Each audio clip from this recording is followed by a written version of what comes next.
আসসালামু আলাইকুম সুপ্রিয় খামারি। একটা দুঃখজনক বিষয় শেয়ার করতেছি। এই যে গরুটা দেখতে পাচ্ছেন, গরুটার দাম প্রায় 1 লক্ষর কাছাকাছি হবে। গরুটা মারা গেছে কিছুক্ষণ আগেই। গরুটা মারা যাওয়ার কারণ হিসেবে আমরা ইতিহাস শুনে ওনাদের কাছে যতটুকু জানতে পেরেছি, গরুটাকে মুরগির খাদ্য খাওয়ানো হতো, আর এটাকে খুদের ভাত রান্না করে খাওয়াইছে জাল দিয়ে। এই দুইটা জিনিসই খাওয়ানো কিন্তু নিষেধ। আপনারা যারা ভিডিওটা দেখবেন তাদের প্রতি পরামর্শ হলো গরু হৃষ্টপুষ্ট করে না, কখনো মুরগির খাদ্য দেবেন না, এটা হলো 1 নাম্বার। আর 2 নাম্বার হলো ভাত জাতীয় খাদ্য কখনো গরুকে দেবেন না। এই দুইটা কাজ করলে এরকম পরিণতি হওয়াটা খুবই অস্বাভাবিক না। ধন্যবাদ সবাইকে। আসসালামু আলাইকুম সুপ্রিয় খামারি।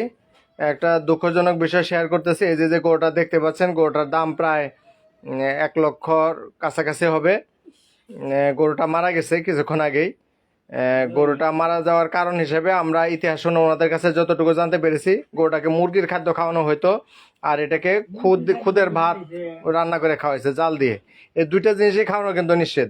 আপনারা যারা ভিডিওটা দেখবেন তাদের প্রতি পরামর্শ হলো গরু হৃষ্টপুষ্ট করে না, কখনো মুরগির খাদ্য দেবেন না, এটা হলো 1 নাম্বার। আর 2 নাম্বার হলো ভাত জাতীয় খাদ্য কখনো গরুকে দেবেন না। এই দুইটা কাজ করলে এরকম পরিণতি হওয়াটা খুবই অস্বাভাবিক না। ধন্যবাদ সবাইকে।